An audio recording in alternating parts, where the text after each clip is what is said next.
Alright, welcome to our 2022 210 RTX Wildwood. We're going to start right in the back corner here so you can see you got this little kind of vent right there. We'll be able to show you a little bit better from inside, but basically this guy will pop open, allowing the toy hauler to then kind of breathe, letting the exhaust out and fresh air in. Beside that, we're going to find a cable inlet, so pop that little cap out of there, coax cable to plug into there, fire up at your TV location.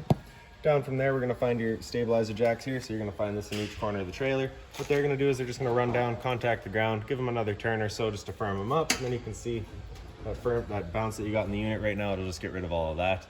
Additionally, once we have that patio set up, if you did not have your stabilizers down, it does move and bounce quite a bit, so these guys will just help firm that all up.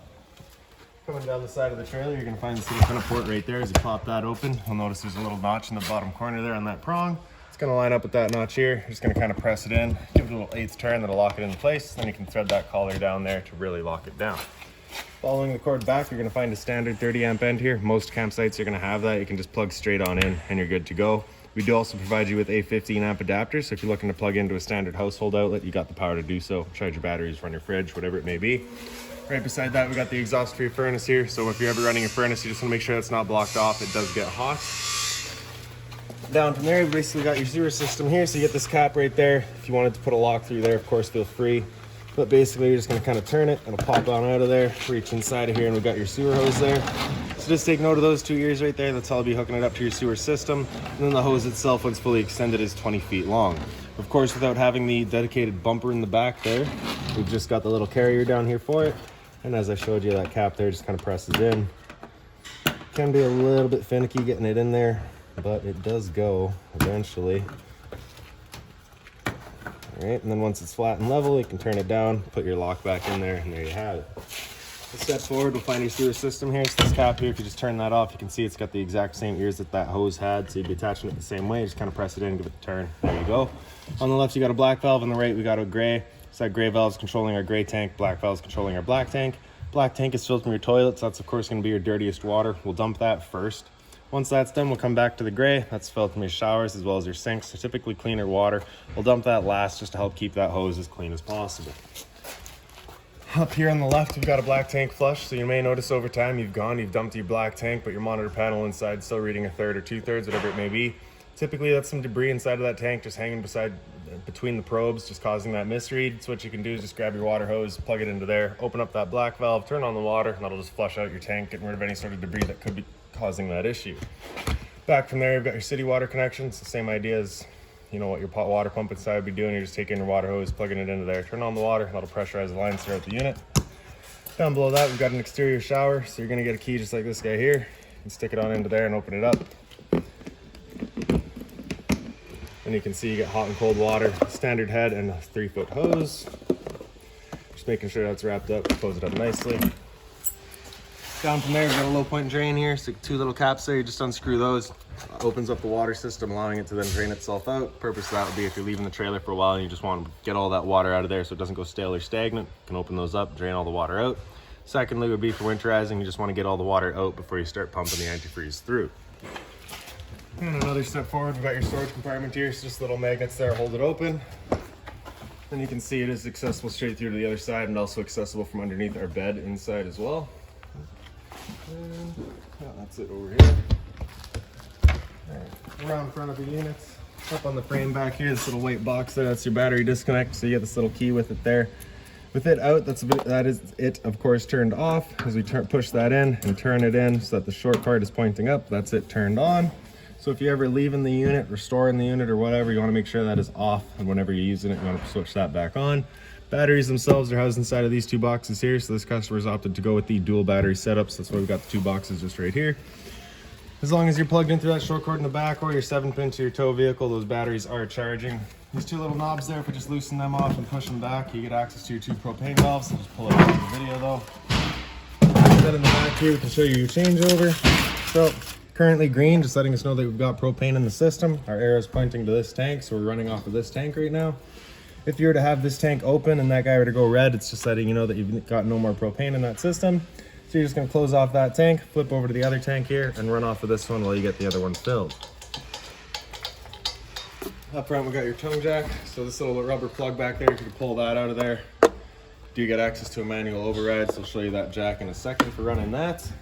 Up front, you do get up is up and down is down, as well as the light switch on the side there. And around the other side, this is an additional solar panel plug-in. So the unit does have dedicated solar panels up top with its charger inside that we'll show you in a minute here.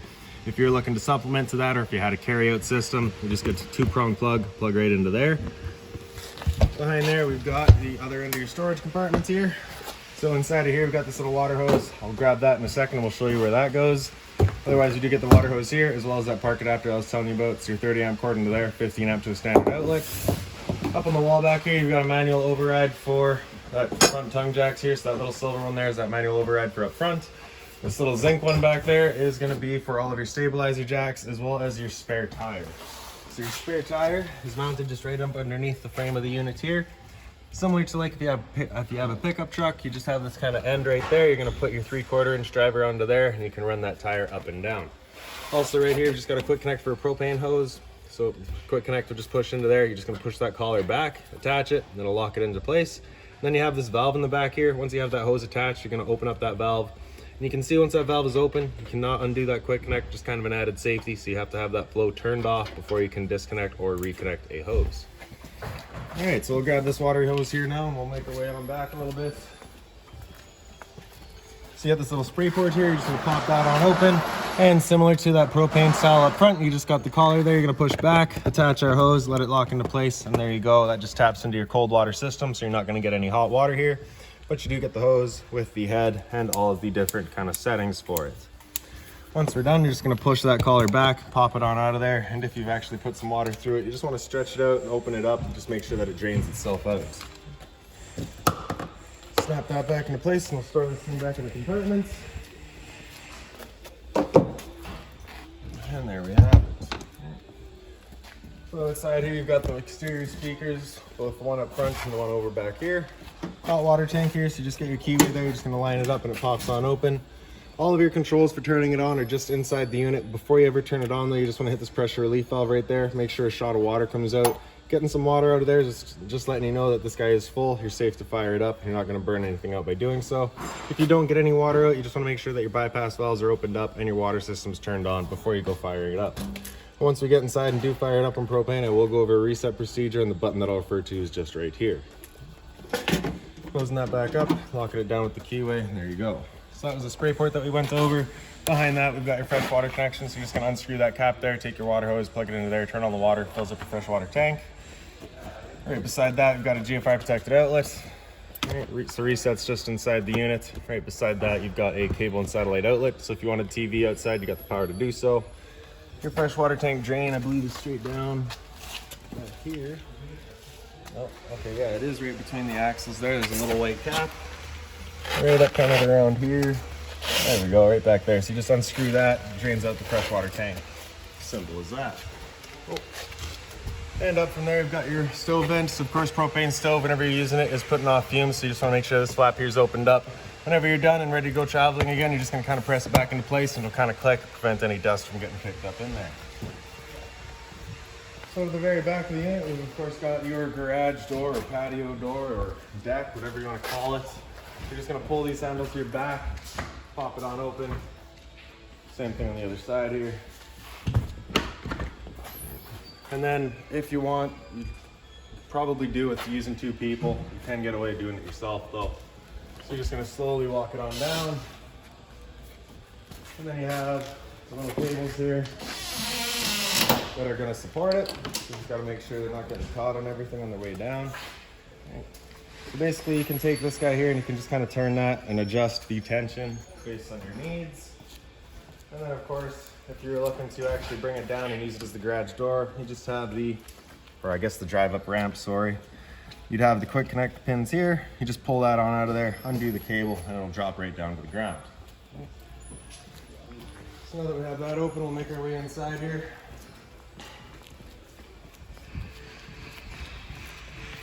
So your assist handle just up 90 degrees, falls into place, then we can open up our door. The door is just on a friction hinge, it just kind of sits wherever you leave it. For your steps here, the blue handle, slide that over, unlatches it, and you can slide them out. These two tabs there, if you just kind of push them in, allows you to extend or retract the length of your legs just based on your site needs, just so you can get them to sit level. As we come inside, first things first, right on your left, you've got your fire extinguisher, so that's standard. Pull the pin, point, and shoot. Up from there, we've got a control panel here, so we've got your light switch on the right there. Turns on the one interior light by the entrance. The light switch on the left there does your antenna or your awning light outside. And then the switch down here is your awning itself, so if we press and hold the top of that, it'll make its way out. And once that awning is fully extended, we'll see the little black flap come down as well as the black of the metal tube. Once you see that, you're going to want to stop. If you were to continue extending, it will actually wind itself up backwards, in which case our fabric will be underneath our tube, allowing it to then hold water, accelerating the growth of mold and mildew. So there's our flap coming down, and there's the black of the tube, so we'll stop right there. If it were to start raining, it's of course going to be holding some water anyways. What you can do is grab either arm, front or rear, and you're just going to pull down on it. You can see that changes the pitch of the awning out at the head, allowing water to then run off. If you like that angle better, because it does give you more shade, you can do the same thing with the arm up front. Just before you bring it back in, you want to make sure these guys are back out straight and fully extended, just so that we're not running the risk of bending anything. Now we'll press and hold the bottom of that switch, and the awning will make its way back in. Again, we're just watching to make sure our fabric is over top of the tube. And another thing to keep in mind with your awning is once you get up to about 15-20 kilometers an hour wind, you're going to want to bring it back in, just because it does catch a lot of wind and you don't want to run the risk of bending your arms. So once that guy's closed all the way, it'll just kind of tuck up tight with the trailer, and the electric motors will hold it locked in place. And there we go. So up from the awning switch on the right here, this little right's the red switch. Turn that on, you get that little light up there letting you know, sorry, it's for your hot water tank on propane. Once you turn that switch on, that light up there is going to come on, letting you know the ignition sequence will start. Once that light goes out, the sequence is started. It'll try that 3 times. If after that third try it hasn't fired up, that light's going to come on and it's going to stay on. And at that point, you'll be going and using that reset button that we'd shown you. So stood right here, you can actually hear the click of the igniter, and then as the whir of the flame, so we know that tank is good. On the left there, that water pump, turn that switch on, turns on your water pump, drawing out of your fresh tank to pressurize your lines. Up top, we got your monitor systems. On the left, we got battery. C if it's charging, G is good, F is fair, L is low. So because they're plugged in right now, we're currently charging. Your fresh tank, as you fill that up, you go to a third, 2/3, and full. Same idea for your black and your gray. Below that, we got your stereo. So the power button right in the center there. Turn it on. Really straightforward. Hit your band to cycle through all your AM, FMs. Right. Otherwise, we're using mode. Cycle through your Bluetooth, auxiliary in, which is in the front here, auxiliary 2, which would be through the back of the unit, and then back 2. So if you had HDMI hooked up, that would come up as an option as well, and USB, I believe, is just charging. Get your volume control over on the side here, and then your speaker zone 1 is your inside set of speakers, zone 2 is your outside set.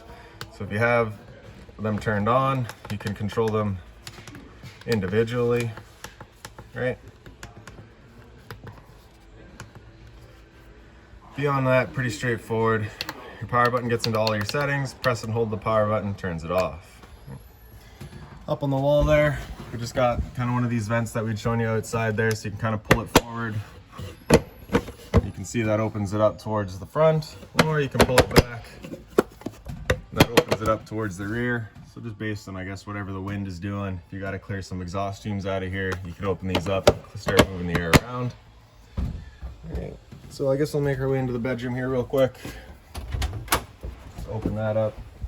So the blinds throughout the unit pretty well just sit where you leave them. The lights in here are just on their own center push buttons. You'll notice a bunch of the lights throughout the trailers, pretty much all of the lights throughout the trailers just on their own buttons. So up on the wall here, you've got your solar charge controller. So your battery type is wet. If you were to press and hold that, you can cycle through all of that. We do have a wet battery installed, so we're just going to leave that there. Up top here, you got amperage and voltage. So if we hit that, you can see what you're currently charging at. Of course, we're inside right now. We're not getting any sunlight, so it's 0 amps that we're charging, and 0 amp hours. And then you can see what your battery status is currently at. Below that, you've got your USB chargers, as well as the power outlet. A little bit of closet space here. And like I mentioned outside, if we pick up the foot of your bed, you get access to that storage compartment there. You also get the bins here. Storage across the top. And the same sort of closet space on the side. For this emergency exit here, you pull on this red tab to get rid of the screen, taking this handle here, throwing it outside, hopping on out. And then as you can see, you also get the charger and power outlet. Up on the wall here, you do have a TV backer, so if you're looking to mount a TV, it's going right there. Cable and satellite outlet, and a power outlet for it as well.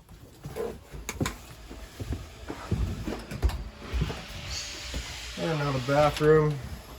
So in here, same sort of lights, just on the center push buttons. Get closet space up on the side here. Same thing down below.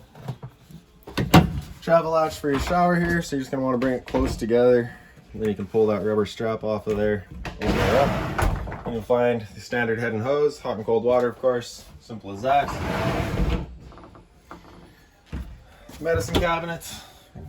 And your GFI protected outlet. So test on the left, reset in the center. So if you ever have outlets that don't work, it's the first thing you should check. Hot and cold water at the sink, of course. Down below that, we've got a little bit of storage. Just being mindful of our drains and our water lines. We, of course, don't want to be breaking those. Above my head is your roof vent. So turn that knob to open her up. And then in the back here, front and center, back and center, I guess. You got the little button there, turns on the fan. Close that back up. For your toilets, so we open that up, you just got your flushers on the right side there. Super simple. And now into the living room. All of your lights are just on their own center push buttons here. We got two more in the back. We'll turn those on once we get to dealing with all that back there.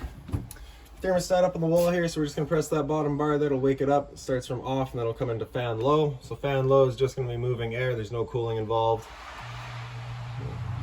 So really, if you're in here, if you got something running, if you got exhaust fumes being put off, you're probably gonna want that fan low turned on and then opening up all the little vents throughout the unit. After fan low, we get fan high. So it's of course same thing, just on the high fan. After high fan, we'll hit that again, it'll come into cool. So at this point, the compressor cut in and out is needed, leaving the high fan on all the time. Same idea for cool low, compressor in and out is needed, low fan on all the time. Once we get into auto, that's where it'll become an on-demand system and the fan will cut in and out as needed, as well as the compressor. Temp controls just with our arrows there. We also get the high there. So the difference between the high and the low is of course just which fan it's using. With your air conditioner running, you basically got two different options. You can have these louvers here closed, in which case we're using all of our ceiling ducting to move our air, or you can open them up and it just dumps all of its air into the living area here. So when you first get out to your campsite, you're going to want those open, cool off this area as quickly as possible, and you can close them off and start moving the air throughout. Or if you're working in the garage here, of course, you're probably going to want to just open them up, make sure that this area is getting fresh air, and leave it at that. After cool, if we hit that bar again, it'll come down into heat and it'll turn off the air conditioner and turn on the furnace. Temp control again, just with the arrows there. So with that furnace running the first couple of times, you may get a little bit of a smell throughout the unit. It's just a new furnace smell. I wish I could help you. The furnace will be moving its air through, I assume, floor registers or little portals that we'll have on the walls that I can't really see right now. I'll show you them once we come by them. You hit that bar again after the heat, it'll come back into off and then just cycle back around. Beside that, we got your fridge here. So we open that up, it is a 12-volt fridge. As long as your battery's charged or charging, this guy's going for you. Temp control's right across the top there. Then in your freezer, temp control's right in the back. Closet or pantry space in here. So that kind of thing there is basically a whole strap or net mesh screen that would attach to the door there, so that if you had your patio open, you can still close that area off. Down from there, we've got your converter, so as you press the top and center, she'll pop on open. You get all of your breakers on the left side here. Whatever breaker breaks, it's going to sit in the middle, so just turn it off and then back on. And then on the side there, you get all of your fuses. Here's one of those little portals there. So that's what your furnace is moving its air through. And in the kitchen here, you get some storage up top. So that binder right there has all of your keys, any remotes, any owner's manuals, anything like that for the unit, you're gonna find right in there. Right beside that, you've also got that little sticker. So if you're to scan that barcode with your phone, it'll bring you to Forest River's website and bring you any sort of information on the units. Above your sink, you get a little light there, just again on its own center push button. You get the the sink head here, the mobile head, and hot and cold water, of course. Sink covers are just plastic, so nothing hot on them. Just a single basin sink. So in here you got a little bit of storage, mindful of the drains and our water lines in the back there. If you're looking to winterize the unit yourself, your hot water tank access is just right back there for your bypasses. Of course, you can just remove those 4 screws and take this panel out of there to make it a bit easier as well. Below your microwave, you get a little bit of storage here. And then your microwave itself is pretty straightforward, other than the addition of having the convection feature, so you can cook in here. Above that, we got your stove. So of course, propane stove, whenever you're using it, is putting off those fumes. So right up above, we're gonna find the range vent. We get a light and the fan there. So we wanna make sure that fan is on whenever you're using this guy. For turning it on, if you were to just turn it up to high and press and hold, you got nothing coming. So you gotta press that light button on the side there, turns on the knobs. Then as you turn it over, you can hear the igniter go, and then they'll fire up automatically. Now the first time you go to use your propane system, especially if you've been away from the unit for a while, can take a minute just to clear all the air out of the propane lines before anything will fire up. It's perfectly normal. Turn that all off, close her back down. Bit more storage up above that. And then around the corner here, right down on right by the floor, you're gonna find a propane detector. So propane's heavier than air, it'll sit on the floor. This guy detects it and start going off just like a smoke detector. Up from there, you got a TV backer in the wall here, as well as your cable and satellite outlet for it right in the back there, your antenna outlet right in the center. For turning that antenna on, just press that little button there, you get that green light letting you know you're turned on. You'll also find that having that antenna turned on will clear up your stereo signal as well. Power outlet for it, of course, and the unit is also pre-wired for Wi-Fi. Above my head here, you've got your smoke alarm. There we go. And now for kind of the garage area. So you can see you've currently got it set up as the bedding area right now. If you were to looking to use it as your dinette area, you're going to take these back cushions here, just kind of flip them over. And then your bottom cushions are going to slide on back. And then you get the Velcros there to hold the cushions into place. Table is just on its own, kind of the legs there. So those will pop out when they lock into place. Same thing in the back. Make sure those are popped into place and locked.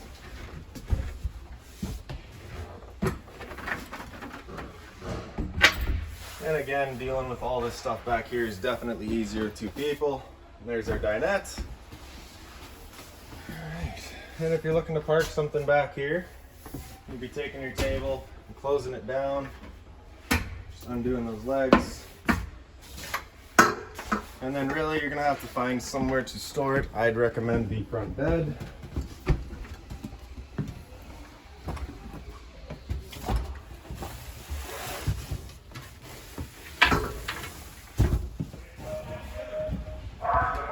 The same thing with the cushions, they'll go into the back room. Or I guess the front room technically.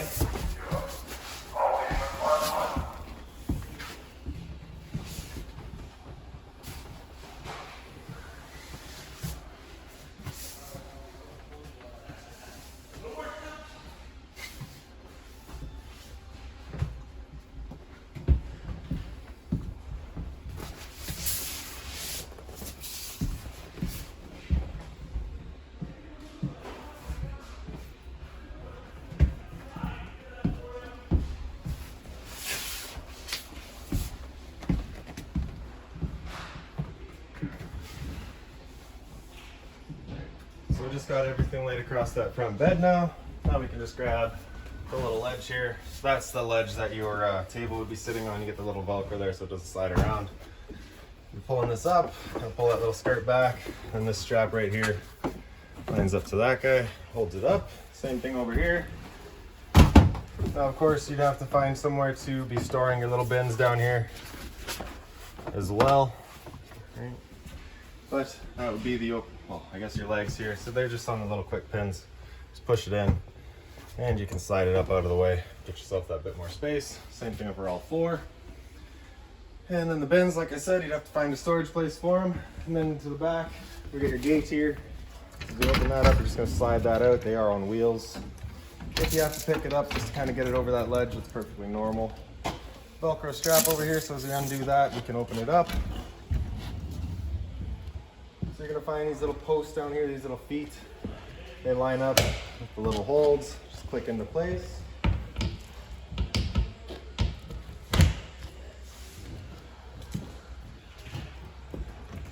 Same thing on this side here, Velcro strap. So notice the tongue on this one here matches up to this door here. And you have a little handle there, locks it down, and there's your patio. Okay. So really that's about it. Up on the wall here, you do get the bottle opener as well as a USB outlet and power outlet. There's another one of your vents down in the corner there. And that is really about it for this unit. If you've got any other questions on it, please feel free to give us a call, 204-237-7272.